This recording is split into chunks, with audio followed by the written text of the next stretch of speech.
Good afternoon, everyone. On behalf of the Institute for the Arts and Humanities, I'm delighted to welcome you to the 78th Weil Lecture on American Citizenship. I'm Jim White, Dean of the College of Arts and Sciences, and I am very eager to be here today with all of you to hear from Ada Limón, the nation's 24th Poet Laureate. The Weil Lecture was established in 1915 by brothers Henry and Solomon Weil to broaden the discussion of what citizenship means in the United States. Distinguished speakers over the years have included journalist Judy Woodruff, former First Lady Eleanor Roosevelt, and former President Jimmy Carter.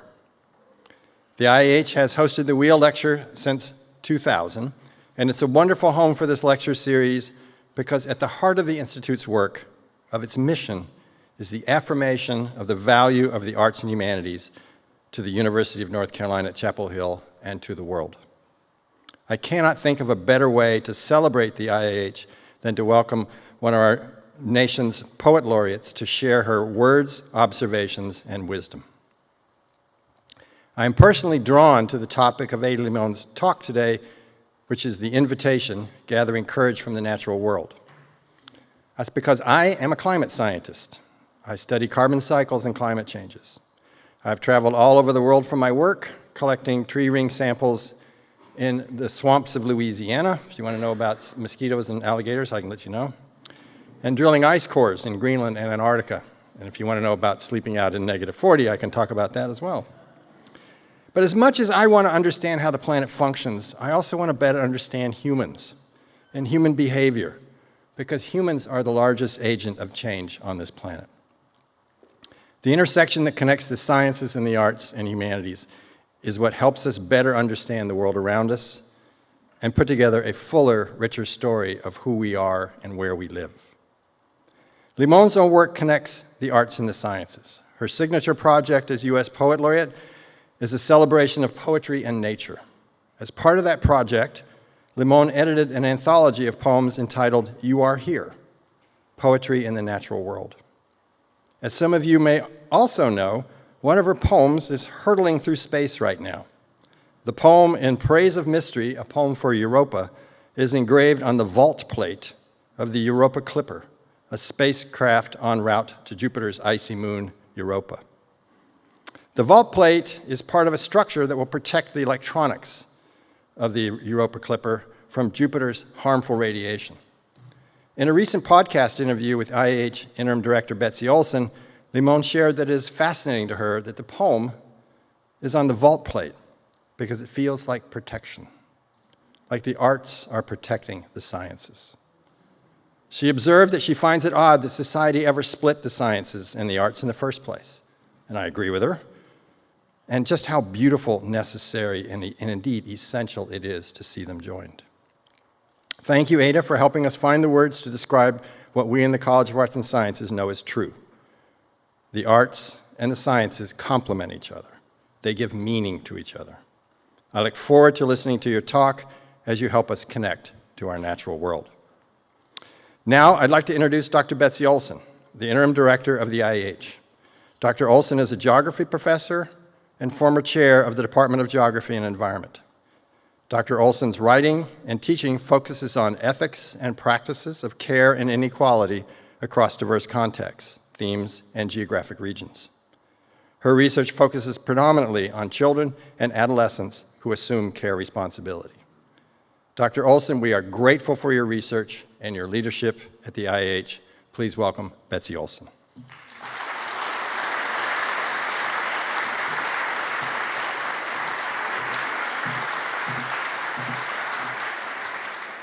Thank you, Dean White, and welcome to all on behalf of the Institute for the Arts and Humanities at UNC-Chapel Hill. Bienvenidos a todos. Our work at the Institute allows us to bring the arts and humanities into our communities through creative scholarship and practice. The Weil Lecture on American Citizenship is one of our most exciting opportunities to offer this kind of gathering. And the tremendous reception by you, our community, is evidence of the thirst that we have for this invitation. The founder of our institute, Rule Tyson, envisioned our role as curator of conversations that would shine the light of knowledge into even the darkest of moments. Today, we offer you an opportunity to collectively consider what it means to be a citizen of our state, country, and planet. Over the past year, I've frequently found myself asking and commenting, especially, that I have been raised to use my words. Yet for too many people in this world, using our words can itself be an act of sacrificial courage. This is how we know that words are powerful things. Tonight, I propose to you, our audience, our fellow dreamers, our lovers of words, that listening is also an act of courage, because listening is the first step toward letting the light in. Courageous listening disrupts our unexamined narratives, exposes the raw nerves of sorrow and joy, and challenges us to do better, to insist on a future that is better for all of us.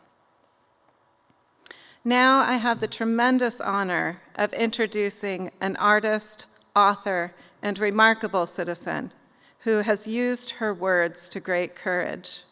She's the author of 7 books of poetry, most recently Startlement, New and Selected Poems. Her new book, which comes out next month, is titled Against Breaking, on the Power of Poetry.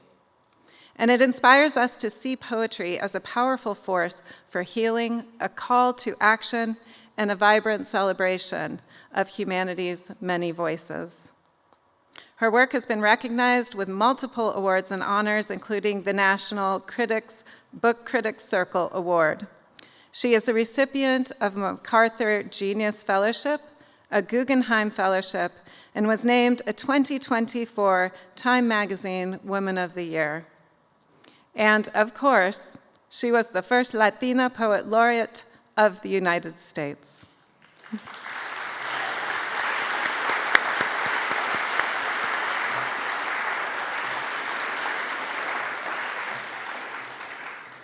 Her signature project, You Are Here, invites us to listen and notice the world around us as we gather courage for ourselves and our communities. And so please help me give the warmest, most enthusiastic welcome to Ada Limón.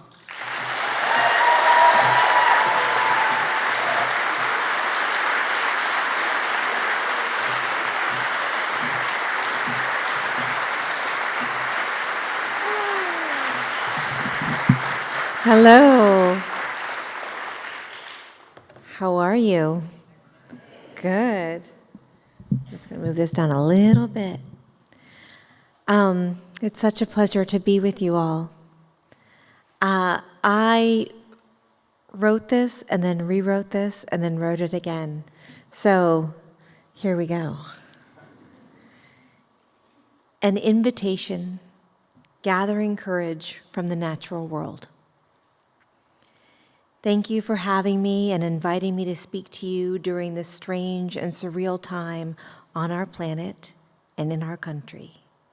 I want to begin by confessing something. I wrote an earlier version of this talk, but that has since been lost to the wayside. I threw it away. I had started it a few months ago, but I decided to make the talk more personal, more authentic, to who I am before you right now as of March 24th, 2026. This is essentially a talk in real time. And now you are a part of it. And now we are doing this together. Let us be in real time together. Originally, I wanted to write something rapturous and uplifting, like silvery sunlight reflecting on the many surfaces of running creek water, like a rough-skinned newt with its orange belly doing tiny push-ups in the rain. I wanted to speak to you of wondrous nature and belonging, and how poetry reminds us that we are alive and part of all things living. But something happened. I got deeply sad, sadder than I had been in years, and not a global sadness, though there is also that. A national sadness and planetary sadness, but this was a personal sadness, quiet and private and sad. You see, my dog died.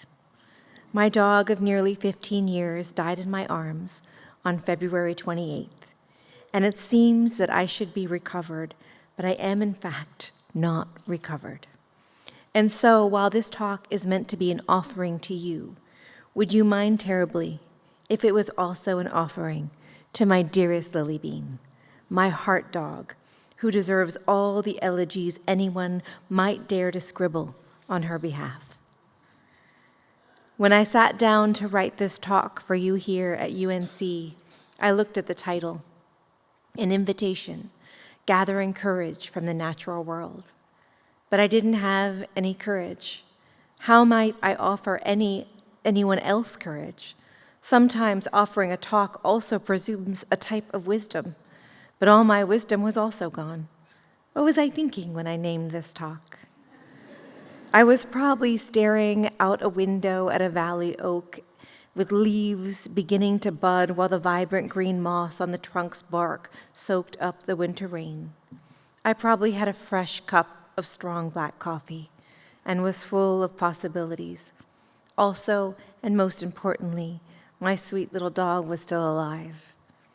But when I began this again after she passed away in my arms, I found I was a boat with no wind, or rather, I was a body in water with no boat at all. I was essentially drowning in my own sadness. So what did I do? If any of you have read the Pulitzer Prize-winning novel by Andrew Sean Greer called Less, you'll understand that I used his strategy to avoid heartbreak, which is that I said yes to everything. I said yes to travel and yes to showing up, despite very much not wanting to show up. The first thing I said yes to was to somehow get myself on a plane and go to Amsterdam, just 24 hours after she died. The entire 10-hour flight, I did not sleep. The full moon eclipse was out the window. We were always somehow over Greenland. And I was flipping through pictures of my dog, the ones where she was a puppy, the one where she came with me to New York, to Virginia, to poetry readings, and windy seaside towns where she saw a real seal pup for the first time. I flipped through pictures of her like it was a lifeline, memorizing her little pug face. Our wedding pictures, with her carrying the rings on a tiny pillow strapped to her back. I flipped through the photos and went back nearly 15 years.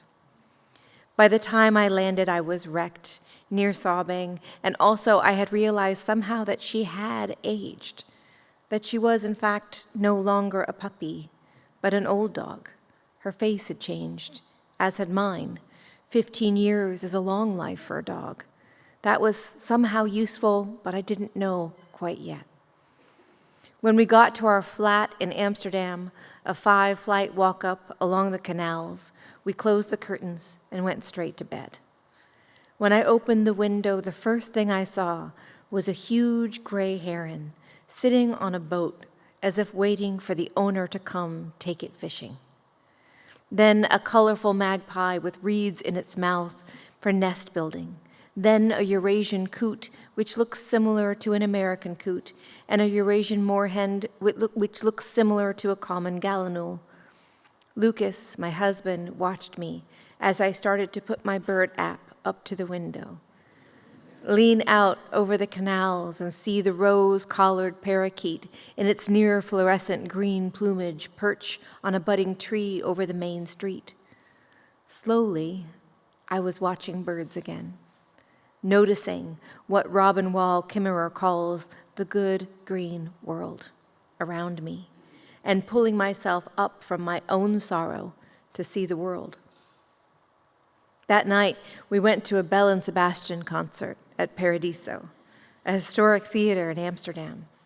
On the 2-mile walk to the concert, we heard a Eurasian blackbird singing as loudly as I'd ever heard. "He's right around here," I said to Lucas, who agreed in an obvious sort of way, as the bird was so loud he seemed to exist in our own minds. Then he pointed.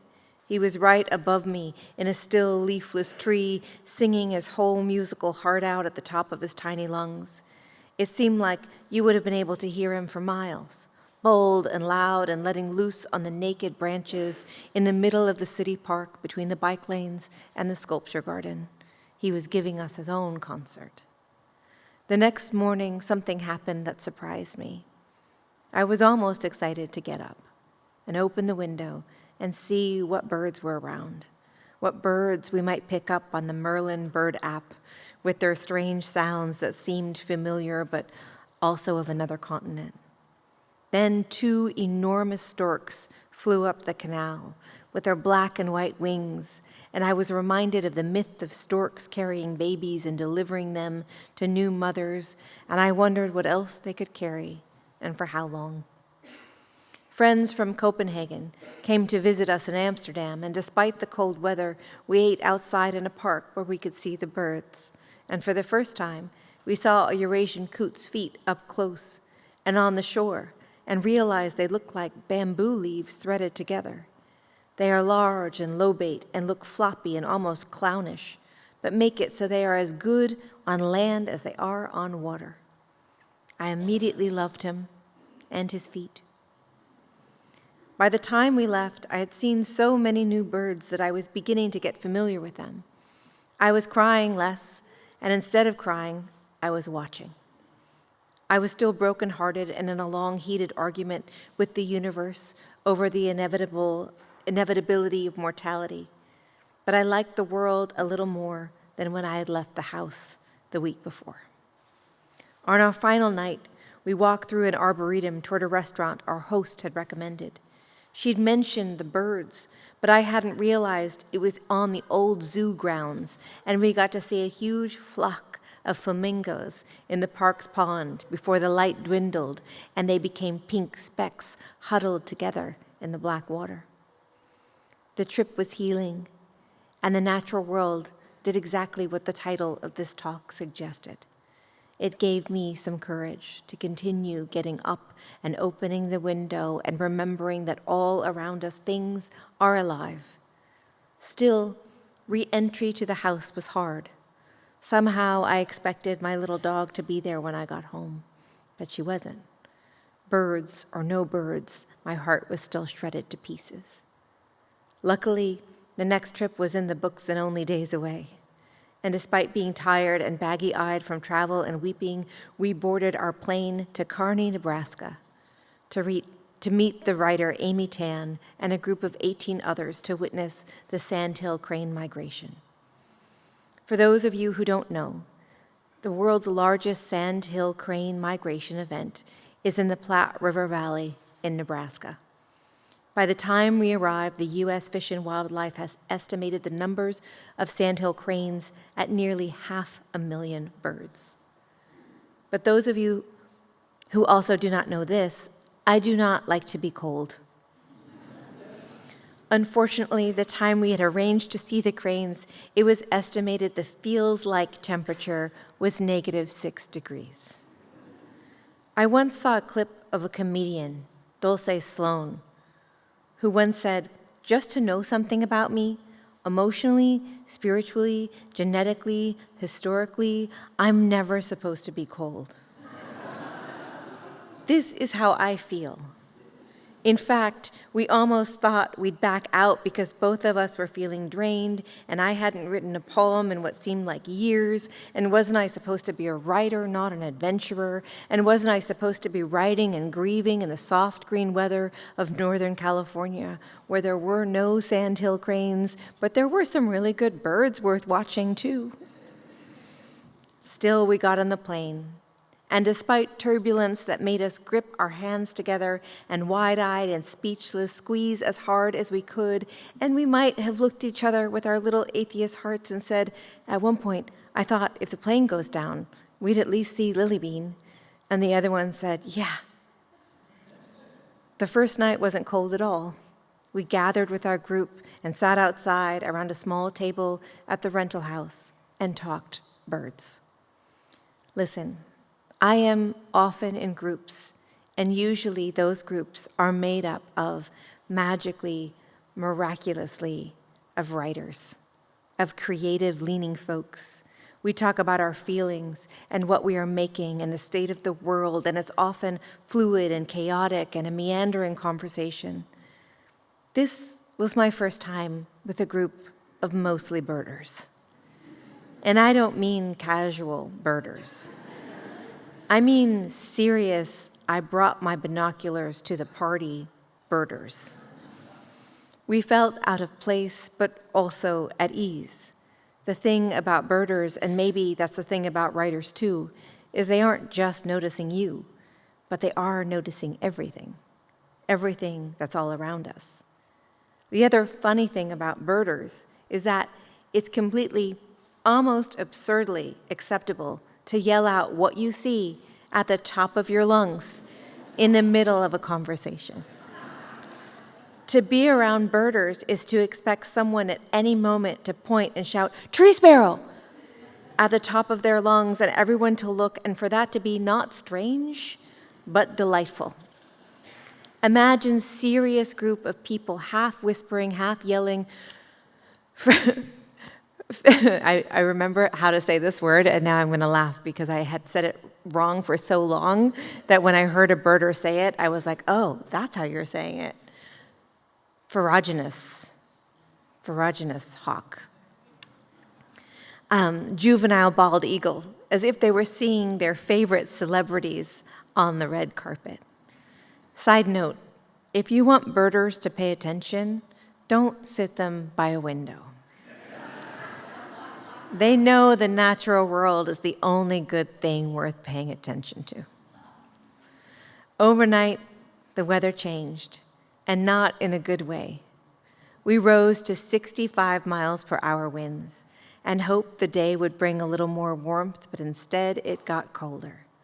By the time we met at the Rose Sanctuary that afternoon, after driving in an SUV that felt like it was going to be shoved off the road into a dusty cornfield at any minute by a wind gust, the feels-like temperature felt like an assault to all the senses.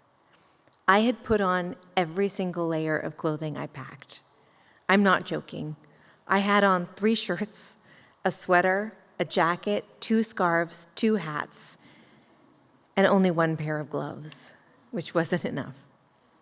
I wanted to be brave, but in truth, I was tired and dragging my feet like the grumpy child I had let myself become over the last few weeks. We walked out quietly in the group to the bird blind, and I tried to remember to stay open to wonder, to experience this phenomenon with breath. Lucas and I set up our binoculars near one of the blind windows and waited and watched as the Platte River Valley suddenly began to change. The sky was all at once covered with birds. But even before that, the sound came. The sound. The sound was riotous and part music, part mayhem. I had never heard so many birds together. They swooped in large gatherings that braided and weaved in and out of each other in what seemed like some strange, ancient choreography only known to them. They seemed to take forever to land, some landing and then taking off again. It was as if you were staring at a page and all the letters were moving in groups until suddenly the words began to take shape. But what was the message? What were they saying? For all my years of studying poetry and writing poetry, what I said most that night was, wow. Oh, wow. And wow. Over and over until Lucas and I laughed. There were no other words but wow. And sometimes wow is the best and only word, an utterance against disillusionment. The words might have been taking shape before me in the sky, but my own words were still failing me. Still, I was grateful for this one, these 3 little letters. Wow. Wow, as a little doorway that pushed me back into the land of the living. The next day, I wrote a draft of my first poem in over a month. My brain began to return to my body. I started to be able to think straight again, beyond my own personal and private grief, and look upward, outward, toward the family of all things living. And also, having found my language again, I began to write a new draft of this talk. I kept coming back to the word citizenship and what it meant to me, and how I might be able to offer something of use. I thought of my fellow Latino brethren detained horrendously in ICE detention centers that are equivalent to the concentration camps during the Holocaust. I was thinking about the sanctioned murder of not just those people seeking citizenship, but American citizens as well. I was thinking about the ongoing wars and genocides that keep me up at night. I was thinking about power and corruption and all the way the world treats the female body, as if it is something to be used and discarded for both greed and violence. What does citizenship even mean when we are not taking care of each other, not taking care of the earth? What flag can I pledge my allegiance to except the flags of leaf or wing or cloud? Citizenship, especially as it relates to the 250-year American experiment, seems especially precarious these days, seems soaked in a violence that is both old and new at the same time. The night before I flew here, my parents were worried about the new ICE presence at airports and whether or not I would be safe. Wear a blonde wig, my stepdad said. I don't think that helps anymore, I replied. And right before I arrived at the airport in San Francisco, the news of a small brown woman that looked like me being handcuffed and carted off in front of her young daughter popped up on my phone. She was taken right in front of the gate I was going to fly out of in less than 20 minutes. The world we live in is one I barely recognize. We are living with national fear, and at the same time, we are still experiencing our own small lives, which require us to show up. Once, I wondered how someone managed to brush their teeth after a parent died. And now I wonder how someone goes to work or school while we witness the downfall of democracy. And so, if it was not citizenship that I could speak to you about, what could it be? The answer: stewardship. At the Rose Sanctuary, we were guided by Marcos Stoltzfus, who spoke of their organization as a hemispheric organization, not a national one, because nature does not know citizenship, but it knows stewardship. The migration of sandhill cranes begins in their wintering grounds of Mexico, Arizona, and Texas, and after their stop in the Platte River Valley, they go on to Alaska, Canada, and Siberia. The cranes don't know borders, but they know safe places. And don't we all know the difference between some place that wants us to flourish and some place that would see us hunted? Because of the precarity of this chaotic and dangerous moment in history, I am often asked about what gives me hope. Sometimes I fail at finding the right answer. My answer generally comes back to the idea that hope is not something you have or that someone can give, but hope is something you do. In my own personal grief over the loss of my darling dog, it was nature that brought me back to myself and brought me back to poetry, but it was also the stewards themselves, the guides that volunteer each year to encourage people to see the cranes and to witness their overwhelming beauty, the knowledge that they share about these birds, about bird behavior, and what we might be able to do to ensure their safety is staggering. Stewards of the earth are the very best of us. Birds might not interest you at all, and that's okay. What I'm saying here is that all around us, there are people doing the hard and exhausting work of saving what we have. Whether it be funding libraries, or school lunch programs, or running poetry readings, or stewarding regional, state, and national parks, and yes, those that protect the migration of the sandhill cranes. We can't lose sight of this. And by we, I mean I. I can't lose sight of this. Because it's not enough to notice the helpers, as Mr. Rogers once famously said. It's also that we must become helpers. Whether it feels small or large doesn't matter. It's about whether or not it puts you in the realm of serving and helps you get out of bed and feel good about the world, or maybe even feel good about yourself. That's no small feat. One step after another, one small nod of kindness, that's how we move forward. Whatever it is that ignites that service part of you, do that. Whatever it takes to forgo the surrender to the darkness, do that. One word at a time, one bird at a time. Was I moved back to writing just because of the birds? Or was I moved by the thousands of people who work tirelessly to ensure a safe migratory path? There are people who are studying bird strikes on power lines during mass migration events, and now they've created UV lights that help lead the birds up and around the power lines. That might seem small, but it could save tens of thousands of birds each year. Stewardship is serious work, and sometimes it goes unnoticed, but it changes us as we do it, and it might even, if we're lucky, change the world.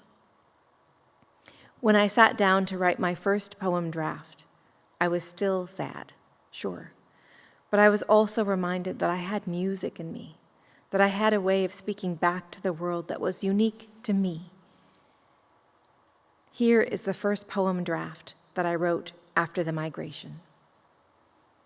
The draft.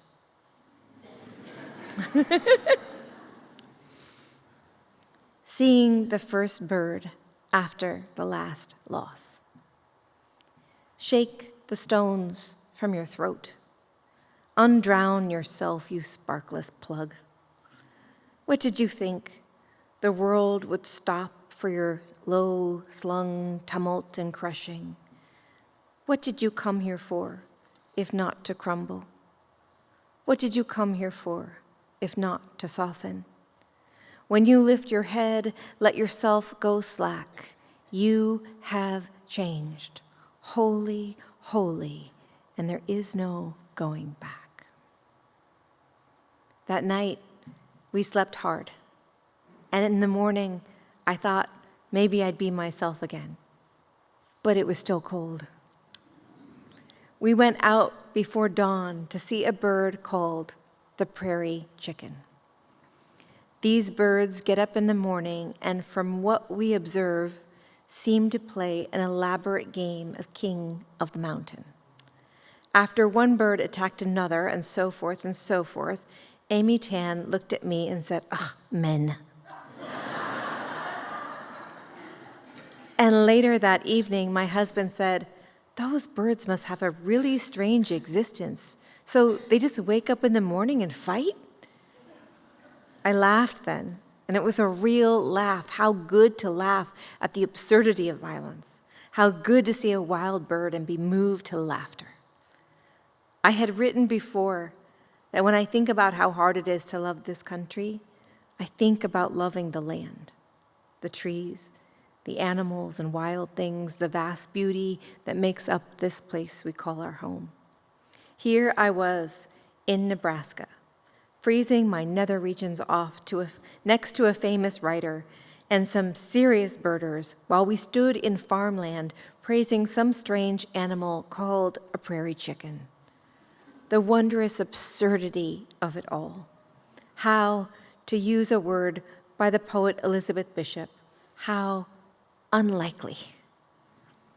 Still, I remained a little scared to come home, to get into bed without my little dog who, for 15 years, slept curled up in my arms, who, on her very last night on earth, slept again in my arms and in the crook of my neck.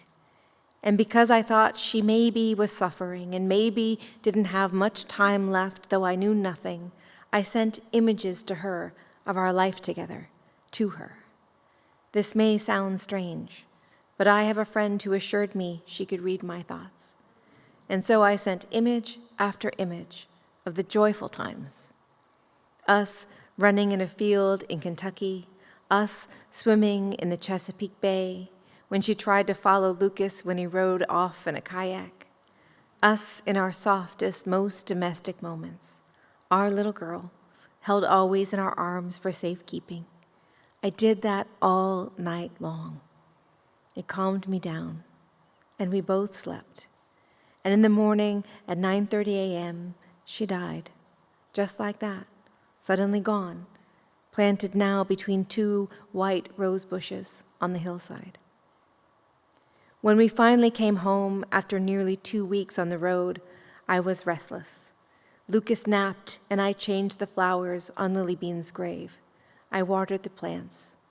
I realized I'd been holding my breath for so long for fear she was suffering that now she was gone, I was supposed to breathe again. I looked at the oaks going green all over, and the lemon trees' blossoms, and the rosemary alive with so many bees it was almost as loud as the spring bird song. Everything was alive, and somehow I remembered that I was too, thanks to the gray herons, the Eurasian coot and their feet that look like leaves, and the sandhill cranes, and the hilarious prairie chickens, and the green things that keep going and remind me to keep going. I went for my first walk without my dog at the reservoir where I go walking almost every single day before I get back to work of words. I brought my binoculars like a real birder. I took my time. I did my best to identify the bird song.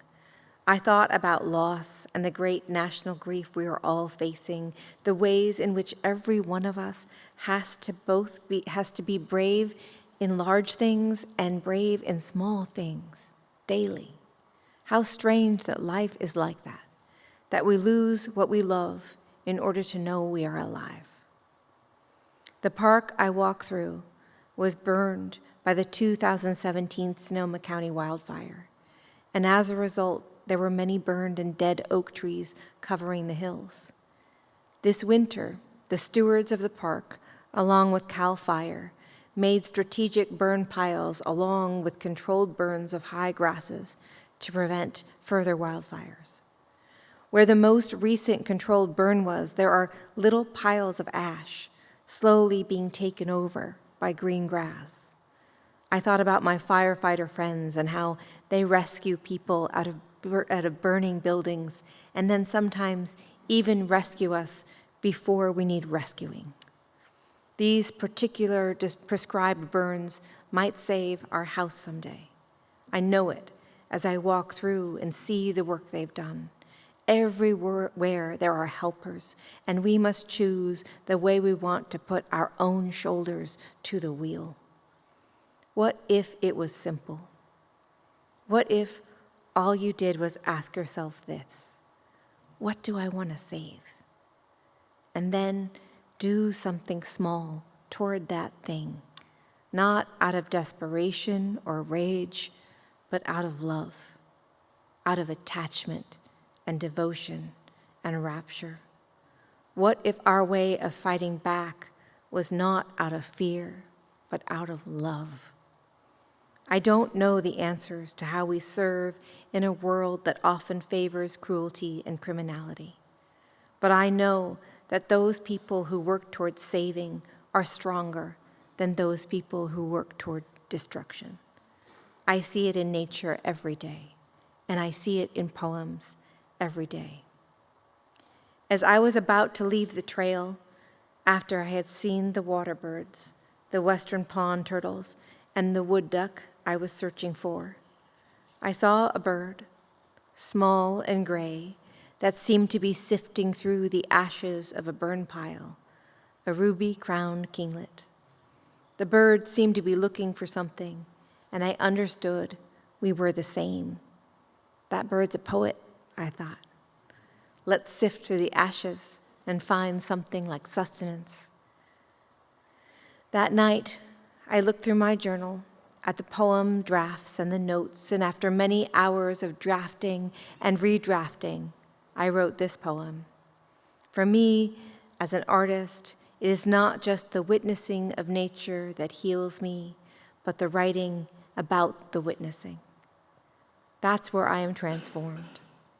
I'll end this talk by reading this new draft of a poem to you, in hopes that out of my own sorrow, I can make something, and like that bird, sort through the ashes and find something that matters. Devotion. 1. Before I go see the cranes, nearly 500,000 deep in Kearney, Nebraska, I look up a poem by an old friend about cranes in Kearney, Nebraska. The poem and my old friend are brilliant. The poem is about cranes, but also not about cranes at all, which is what I love about poems and what some people don't love about poems. The gusts are up to 65 miles per hour today for a feels-like temperature of -6. Today's confession, it feels too cold and miserable to see the cranes. I imagine even the cranes are miserable. Outside, the mourning dove is making the noises of us all, gray noises in a gray town. Here are 2 things I know. In 2 weeks, I will turn 50 years old. And it has been exactly 2 weeks since my dog died in my arms. We are at war in so many ways, and I have been trying my best to stay on and of the earth. I take my shoes off to feel the ground. I examine tree roots, which last week I learned in the Van Gogh Museum in Amsterdam are called boomwurtels in Dutch, which was the first time I laughed in a week. Everything is a mix of memory and material. I haven't seen the cranes yet, and yet I have seen them through a poem. My friend and I haven't spoken for a long time now. A braided thread unraveled in me. I miss her, but I miss everyone. The cranes come back to the Platte River Valley each year, sometimes 1 million of them, because they remember what a safe place feels like. Fat stores and sandbars and shallow water. They fly 5,000 miles on memory and instinct. When I held my dog's body, I sung to her, the first song. She relaxed so deeply it almost felt good on my lap, an ease for all the ages, her toes unfurled and all the nerve endings released. I would fly anywhere to see her again. Even when it hurts, I know my job is to remember both the living and the dying part. Part of me right now is scared I'll cry when I see the cranes together. I will want to gather them in my arms as proof of some good thing, to think someday my dead will return to the sandy riverbank where we will gather again, even in the high winds, and take off towards safety. 2. Now I have seen the cranes and come back. I thought at first they were what was hard inside of me, festering, darkening the sky one by 500,000, so even the setting sun was blotted out by the fact of cranes. In truth, I was frightened. But then they settled in the shallows, and I saw that what they did was out of love, that there was a pattern, an order to their wending way. How long are we allowed to grieve? A sandhill crane can live up to 40 years. Think of everything they have seen. The oil sands of Canada, the cornfields left stalk cut by thrashers, and how envious I am of their certainty, which route to go, their speed in vision, their safety in numbers. My dear, softest ghost, I cannot reach you, but in you I traced a pattern. It was to follow what you love and trust what you followed. Half blind, you'd have found me anywhere. 3, I did not love the cranes the way I thought I would. Instead, it reminded me of something, that sometimes you must go forward, lifted up by the heaviness of wings, until you find a way to name your sorrow, and you use it like a path backward toward what you've lost. One crane had an ice anklet on its prehistoric scaly foot, and I realized the river had frozen around their legs while they slept. It was then I saw their real power. Had no doubt they could have lifted the whole frozen river together if they wanted to.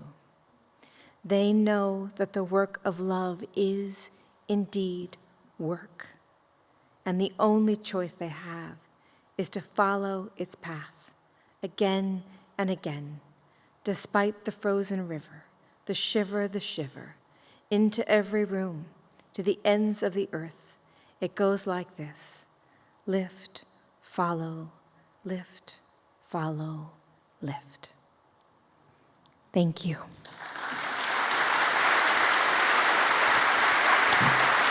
Thank you. Thank you.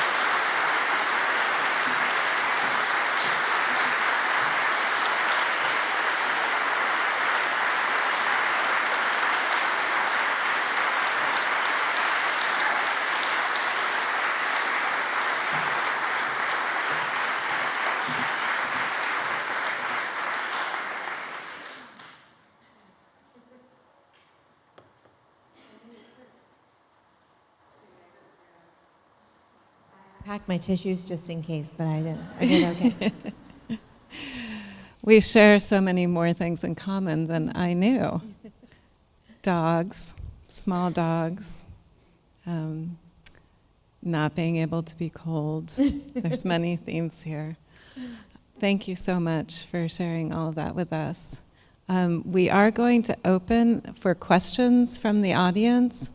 So what I would ask you to do, you'll see a microphone just up here in the corner. Don't be shy. We will get to as many as we can, but please do begin to make your way over to the microphone for some questions. But I'd like to begin while you're doing that. So while I'm talking, I encourage you to go ahead and stand up. Remember, this lecture is about courage.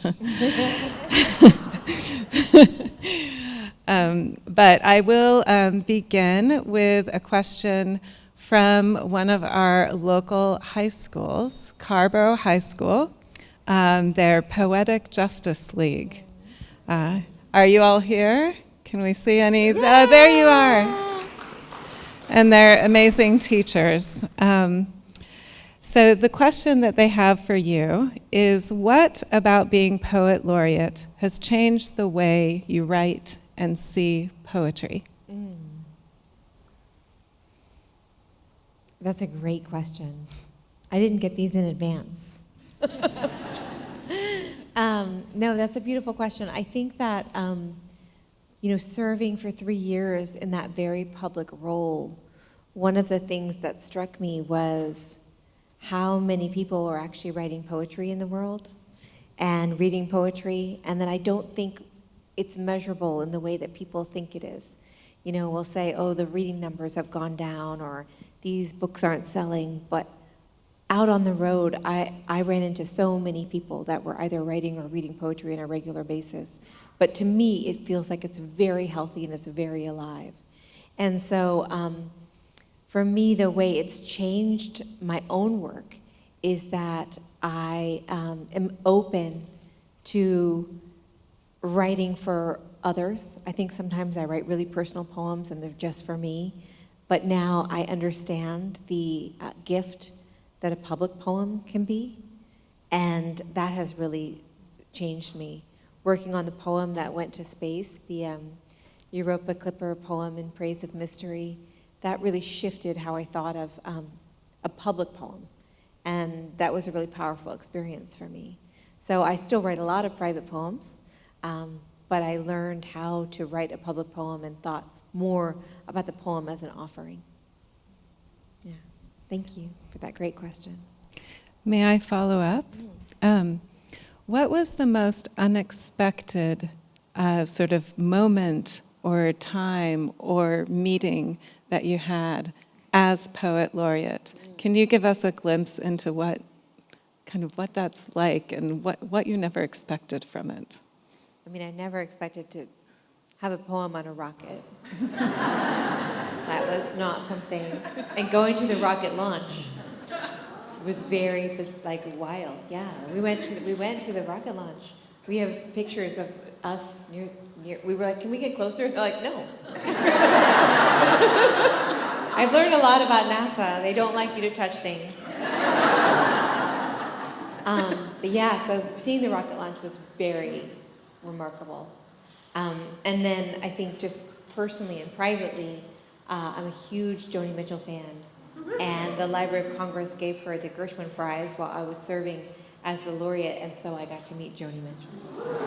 So that was just a little, for me, like, It's kind of like me meeting Ada Limón. Oh my gosh. Thank you. We have a second question from the Poetic Justice League. What are your biggest tips for writing and publishing books? We have a bunch of burgeoning published scholars out there. What? beautiful. Yeah. You know, writing and making a collection, making a book, I think you have to think of the book as a long poem. And if you feel like there's something that's missing, you should add it in. I had this wonderful friend who said that he was working on his thesis in his graduate studies, and he came in and he said to the guy, oh, what do I need? And he said, I think, the professor said, I think you need to write 10 more poems. And he went, oh. And the professor said, I'm sorry, don't you like writing poems? And so I think sometimes we rush a book because we want it to be done, but in reality, the book might need more poems. And if you feel like there's something missing, there probably is. You should never be more excited about the next thing you're going to write than the book you are actually finishing. That should be the thing you are the most excited about. So that's my biggest tip. What was your first poem that you ever wrote? I don't know. No, there are some scraps of poems that exist. Unfortunately, when I was quite young, maybe 7 or 8. Yeah. Were they also about dogs? Well, no, but one of them is about a bird. Yeah. Yes. Do you remember it? I don't want to. So what I hear is that we are all poets at the young age, and Yes. okay, excellent. Yes. I know that we have some folks moving up toward the front of the room. Again, please use your words, and we'd love to have you join us. All right, so you've got to be crazy not to take the opportunity to speak to Ada Limón if you have this chance. So welcome, thank you for coming. Sorry for your loss. Oh, okay. My question is actually lighthearted. I really am fascinated by Amy Tan. And was she one of the birders who would shout things at the top of her lungs while looking up? Amy is an amazing birder, but she is much more into sketching. She draws birds, and so she doesn't shout because she's excited, but she's always sketching. So she's got her journal out all the time. So she's not one of the shouters, at least not that I know of yet. Thank you. Yeah, of course. All right, some people got up. Hi, I'm Bella. Fun fact about me, one of the first poems I ever read was What I Didn't Know Before. And I remain ever fascinated by your use of horses in your poems. I also love horses. And I was wondering if you could talk about what inspires their presence and the Western imagery in your work, and how you approach writing a landscape that is often seen as barren, especially in the context of like writing the green world. Yeah, thank you so much. I'm fascinated by horses. My husband works daily with horses. He works in the thoroughbred world. And I think I'm fascinated by them because they're incredibly powerful. And there's such a separation between them. They're not like a pet. They have this wildness in them, and yet, of course, they're often very tame. And so I find them really mythological to me. I could stare at them for hours. And I remember being like, I was in graduate school, and my friend, the poet Jennifer Knox, said, "Oh, this is Ada. She writes poems about horses and rodeos." And I had never written a horse poem. And I think she cast a spell on me. And I just did that. But yeah, a lot of those poems come from, I lived for 14 years in Kentucky. And someone once said, what do the horses mean in your work? And I said, no, they're real horses. We've been to Kentucky, there are horses everywhere. So yeah, to me, they're really incredible creatures, and I feel honored to know them and be in their presence. Yeah. Thank you. Thank you. I'm going to try just to ask you one question. But is it okay if I share something from my experience with you first? I just, a little emotional. I just want to share with you, there was a period in my life that was challenging, and in that period, sometimes before closing our eyes, my husband and I would listen to the slowdown. Thank you. And we had a rule that when Ada said, "This is the slowdown," we had to inhale and then exhale. Yay. Thank you. Thank you for letting me share that. So my one question for you is, you, in your very public role, traveled a lot, interacted with a lot of people, and you continue to do that. What is it that people want to share with you? I think the biggest thing that people want to share with me is the ways they found their way back to the world. Most people have gone through something really hard. You'd be hard-pressed to find someone who hasn't. And a lot of people need to share what brought them back. And some people are knee-deep in the middle of it. And it could be that it was just like getting out. Some people will be like, I wasn't going to leave the house, but I did, and this was, So I found, to me, that it's really encouraging because it makes me feel like this work is important. And it's very easy as an artist to feel like, what do I do? Shouldn't I be doing something more? And then you get to hear these stories about how people are moved by what you make, and it really makes it all worth it. Thank you. Thank you.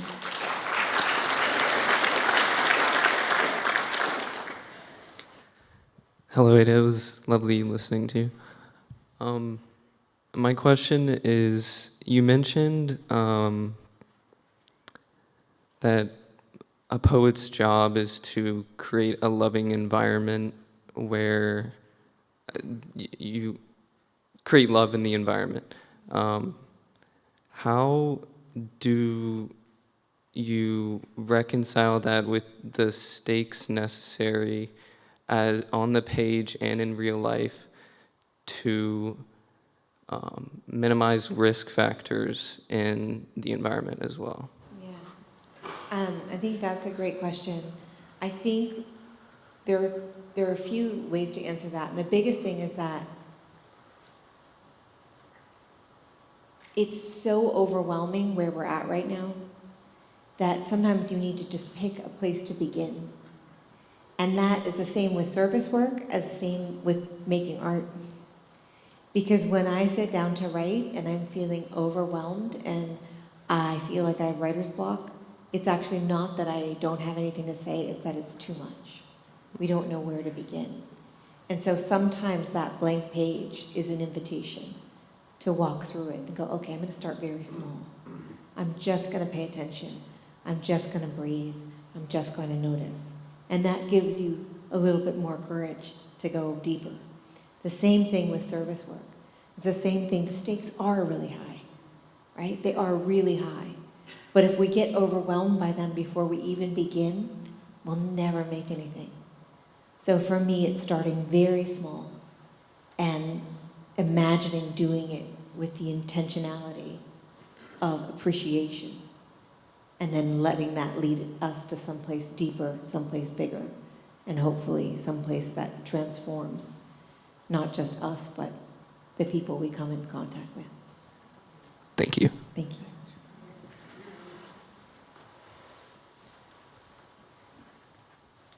Hi, Ada. My name is Paige Simpson. First, I want to thank you so much for your talk, and I'm very sorry for your recent loss. I loved every piece of your talk, but this one phrase that has been rattling in my brain since you said it was the relationship between memory and material. And I'm curious if you can talk about your definition of that relationship and how you kind of weave that into your work as an artist. Thank you. I'm fascinated by memory and the way that we remember and the things we don't remember and how it's not reliable. And I mean, every study says our memory is not reliable, and yet we will defend our memories to the death. So that to me is a fascinating experience. You know, it's like, oh, we were doing this, we were doing this, we were doing this.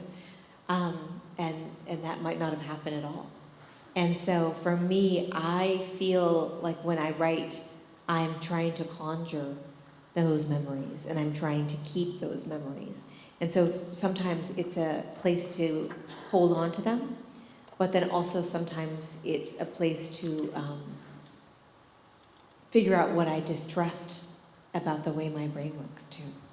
So yeah, I am very fascinated, not just with memory, but with consciousness and how the brain functions and what it is, how we make art out of that. For me, I'm interested now in just thought patterns. Like, do we see things more in images or more in words? Are we the chatty person in the mind, or do we have a mind that is all images? And when I'm making poems, I'm trying to map that. I'm really trying to map my own mind and do it in a way that feels authentic to what it is to live in this particular body with this consciousness. Does that make sense? It makes absolute sense. Thank you so much. Thank you.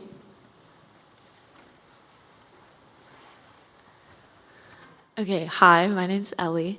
Thank you for coming to chat with us today. I'm a senior here at UNC. I'm a political science, journalism major, so dabble in some news writing, but the poetry is something I will leave to you. But I do have a question as like a little piece of advice that you'd give someone who's like entering the world now, like given the state of everything, and like what's something that you could go back and maybe tell yourself or tell us now? Yeah, that's a great question. Congratulations on your senior year. Thank you. I think the biggest thing I would say, and this rings true for me still, is that to practice kindness. But the kindness isn't just about others, it's to yourself. Yeah. And I feel if I could go back, I would tell myself to be kinder to myself. And I think I was good at being kind to others. Few regrets here and there. But for the most part, I would go back and I would be kinder to myself. So practice kindness in all the forms. Thank you so much. Yeah.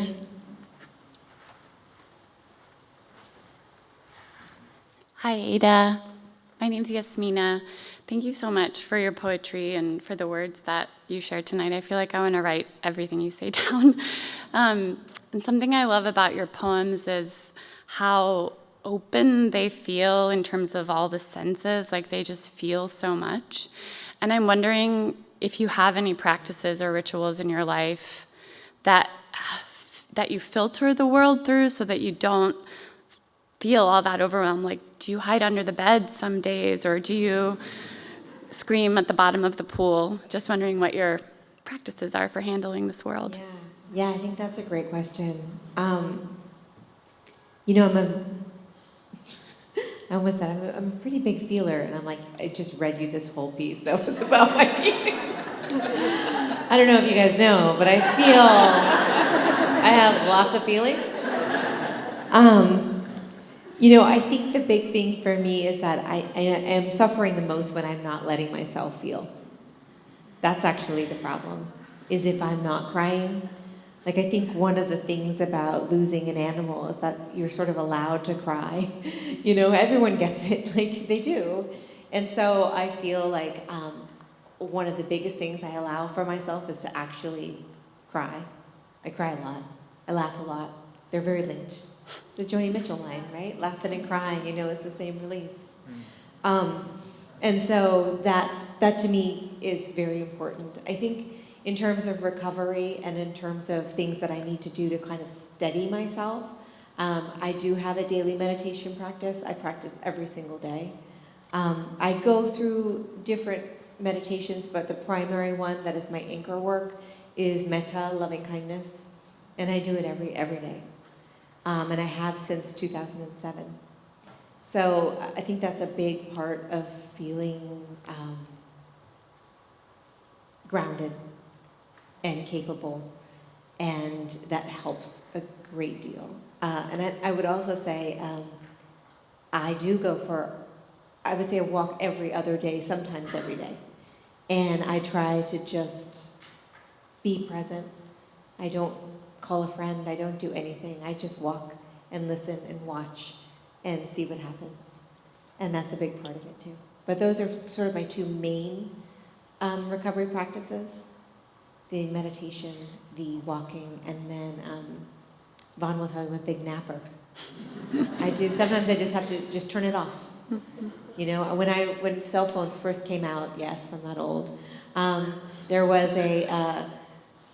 was a moment where my phone only had two things, and it was silence all sounds or high and vibrate. And so I think that is me. Like, I'm either high and vibrate or I'm just silence all sounds. So I'm a big napper. Thank you. Thank you so much. Hello, I'm Angelica. Thank you so much for being here. I'm a poet, and you're like my favorite poet ever. So I yodeled when I saw that you were coming. I was like, Ada's coming! So yeah, thank you for being here and talking about the natural world. I think a lot about like resistance and resilience in poetry, and also like trying to make people get interested or invested in it. And so my question is, what role do you think poetry plays in resistance, and what are some ways that you get people who might be, what I hear a lot is people saying like, oh, I can't write poetry, I'm not good at it, I can't write like that. Do you have any advice on how to get people on board or courageous in starting their own practice? Yeah, I think that one of the first things that I get interested in when people say that they don't want to write poems or they can't do that, I think about giving them a prompt that's very straightforward. And sometimes I think, well, could you write a letter to a friend? Mm. You know, what if you just thought of someone you really needed to thank, and you just wrote them a thank you letter? And then when we look at the letter, you think, oh, let's see, can we make it into, is there music to it? Mm-hmm. You know, can you do, so just starting very simple. Yeah. And remembering that, you know, poetry wants to communicate, but it wants to communicate not just through sense, it wants to communicate through song, which is why it's so essential and such a great part of a gathering language, you know, a galvanizing language. And so I would say to start very small. I think when people feel like they have to have a message, that the poem has to have a message, that can be overwhelming. So it's really starting that, like a tiny grain. Is there someone you want to thank? Is there something in nature you want to thank? Mm-hmm. You know, but beginning in gratitude and not thinking, oh, I have to go from here straight to there. Yeah, absolutely. Thank you so much. Absolutely.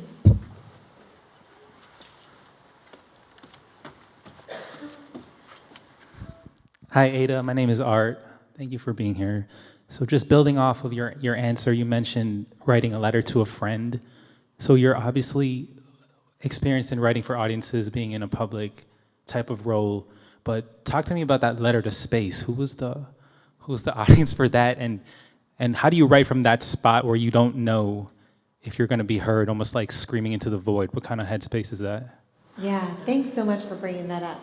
You know, when NASA asked me to write the poem, they had given me a couple of, logistical things about the poem. They told me all about Europa, which is the second moon of Jupiter, which is an icy water moon that they believe might have all of the ingredients for life.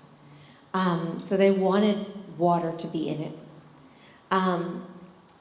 They also said that it should be probably no more than 200 words. If you think about it, they couldn't have a second spacecraft to carry my poem. So I couldn't go Walt Whitman on them. And then this is going to show my naivete, but they said, and it really should be able to be read by the 4th grade level. And my first initial thought in the meeting was, oh, they think extraterrestrials can only read to like a 4th grade level. And immediately I thought, no, okay, they're talking about... But I had a moment where I recognized that the message, the poem, was not for out there. It is for out there, but what it really is a poem for everyone here. And actually that shift was really beautiful for me and informative, because then I was able to make the poem for this planet. Because I don't want to go to space. I want to stay right here. And every NASA scientist will tell you that this planet that we're on is the very best planet. And so that poem, even though it's going to Europa, is a poem in praise of the earth. It's great. It's a letter to home. Thank you. Thank you. Hi, Ada. My name is Shahid. I'm a Rotary Peace Fellow. I've got a poem, a small one. It's basically on the idea of belonging, and you mentioned about connecting to the nature. And I wrote this poem in regards to what is happening in the world, in the conflicts and wars, and you mentioned about detentions. So the poem is, Who Am I? I was a child of chasing kites, of happy hearth beneath blue skies. I watched and chased the shooting lights and heard the noise of fleeting fights. The wind would carry quiet dreams across beneath the bare beams. I thought the world was gentle then, and all are chasing kites and lights. But those days faded into smoke. Now thunder splits the homes apart, and siren rips the broken streets. With fear took shelter in my heart. The walls remember footsteps afar, though no one answers when I call. My parents' voices lost to war, and siblings' shadows on the wall. Who am I now? What is your name? Asked the man with angry gaze. 15 days of terror and shame, shattered, lost with fading flame. Who am I asked again. And maybe there beneath new skies, when gentle stars begin to shine, I will remember who I was and learn again that I am mine. Thank you. Thank you.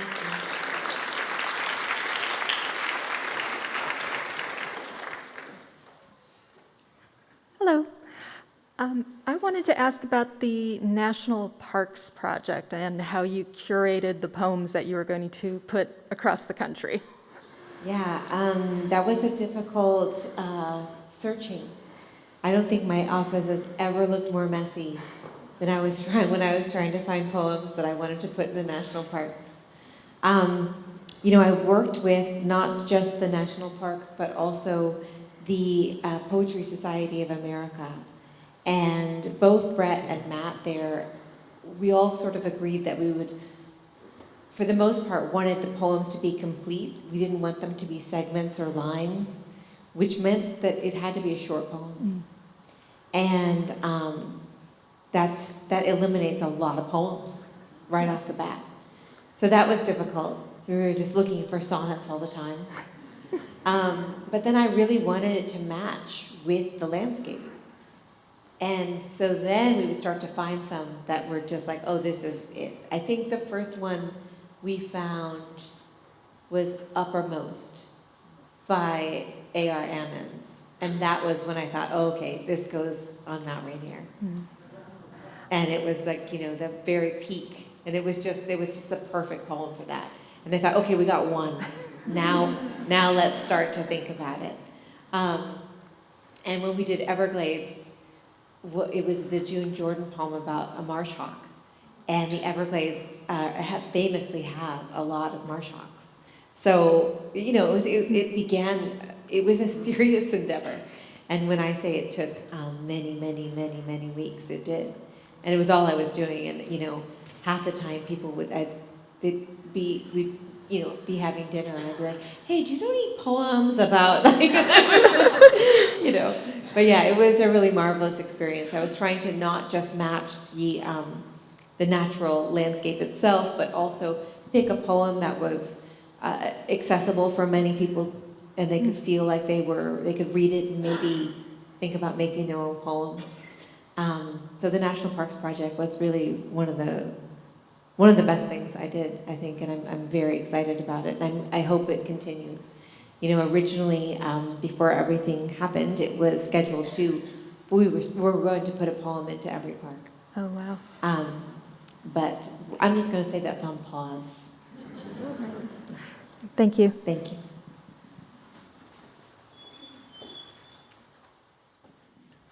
Hello, my name is Patricia, and I'm a drama and political science student. You talked about writing very personal poetry and how that changed once you became poet laureate and you started writing very public poetry. And I wanted to ask you, how do you know when it's done, when it's impactful enough, when you're working on such a political yet artistic act? How do you know when it's enough? How do you manage that responsibility? Yeah, it's really hard, and there's many people who have very witty answers about knowing when a poem is done. I think of it more as when it's complete. That for me, it's so musical, and that what you're really looking for is that every line in the poem is serving the magnetic heart of the poem. So if you were to put a magnet in the middle of it, all those lines would immediately be magnetized to the core, so that there's nothing left over. And so for me, it's all about that everything is lit from within and energized by the main core, the main beating heart of the poem. And anything else is left to go. Yeah. Thank you. Yeah, of course.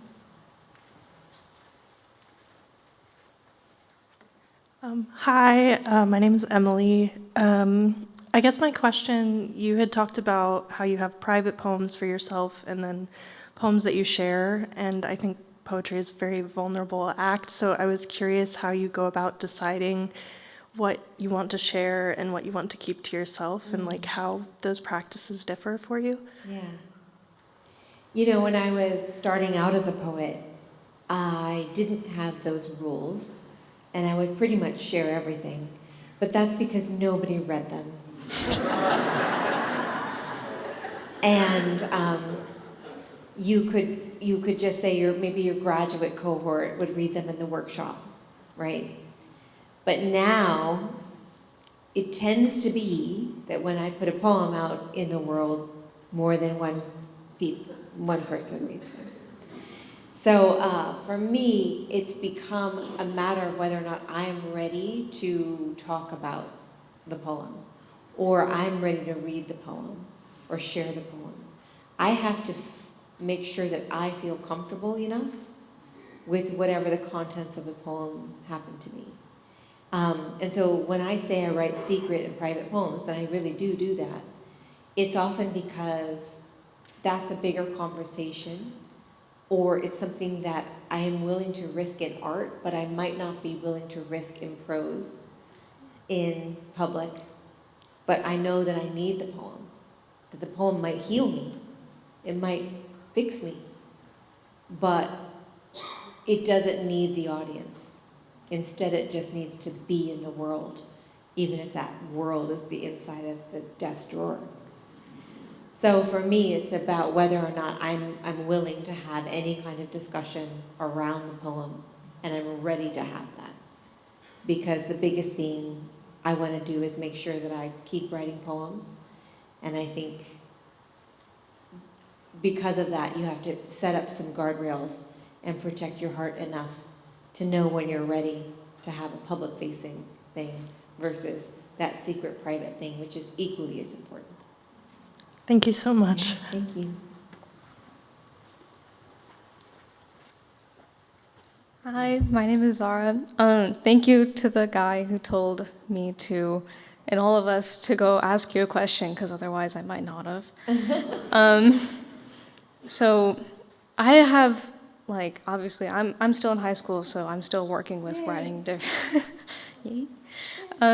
different like essays and things like that. And I wanted to ask you how to learn how to better articulate myself. Because I feel like, I mean, obviously there has to be something up here, but how do I put that into words? Yeah.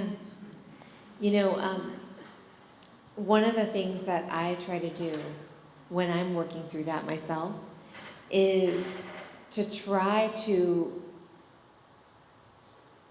actually hold something in my heart or my head long enough that I can memorize it.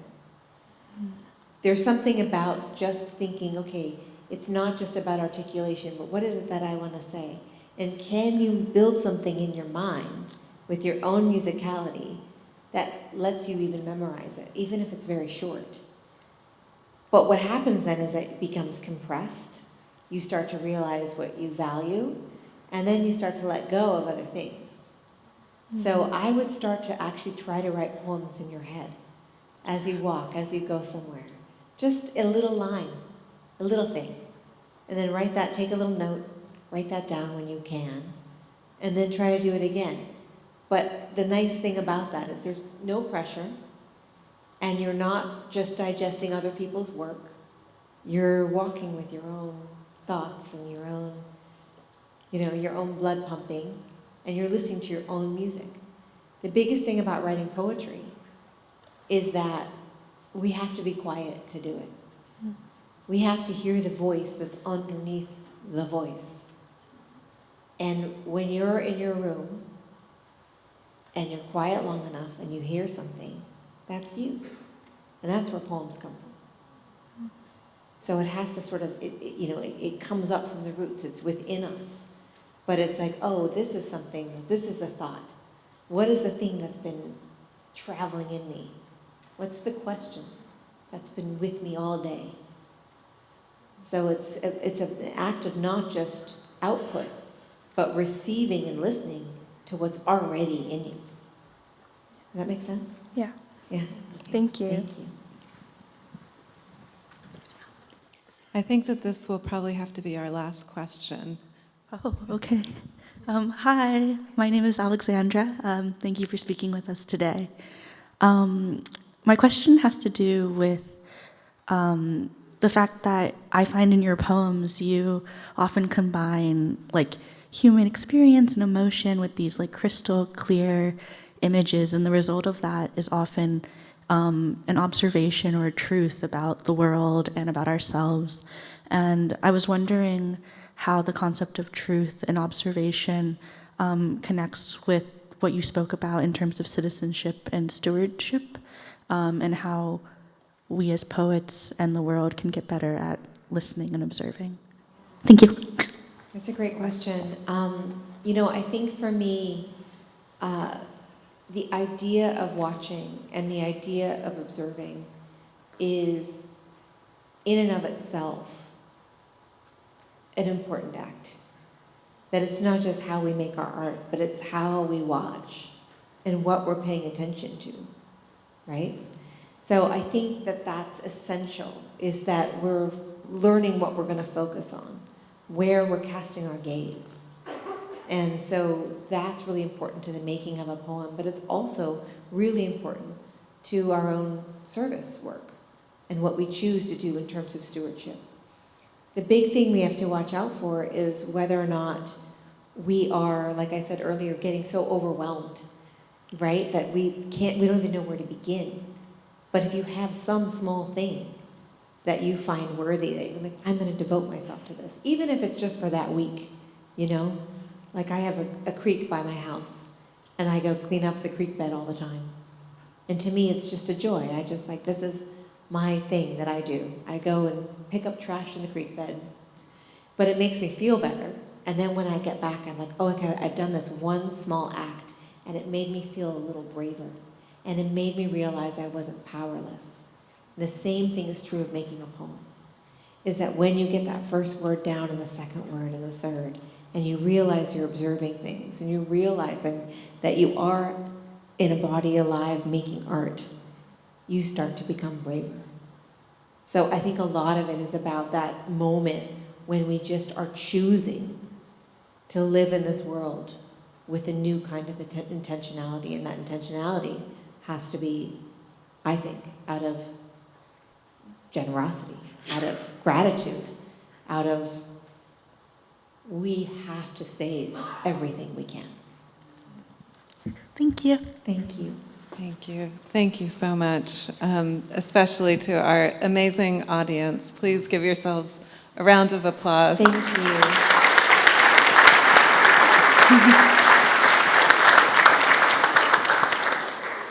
You were indeed courageous. You used your words even wisely, so I congratulate you. I want to express again my supreme gratitude to the Weil family, because you are the reasons as stewards that we can have these amazing conversations, and we do not take that lightly, so thank you very much for that. I also want to thank the IAH staff. So speaking of good stewards, they are here, and they make sure that we have these phenomenal experiences. I'm very grateful to Vaughn Fielder also for her support with this lecture, the Weil Selection Committee members who helped to make the obvious choice of inviting Ada. But most importantly, Ada, I'd like to thank you. Thank you for allowing us to understand how grief transforms us to love, for giving us a point of courage that we can all connect with. That loss allows us to see the world differently, and if we lean into that, perhaps that's where we can find our kindness and our commonality and the script that we're all searching for as we move forward in our lives with the people that we love and the places that we love. So please help me thank Ada for this remarkable evening. Thank you. Thank you.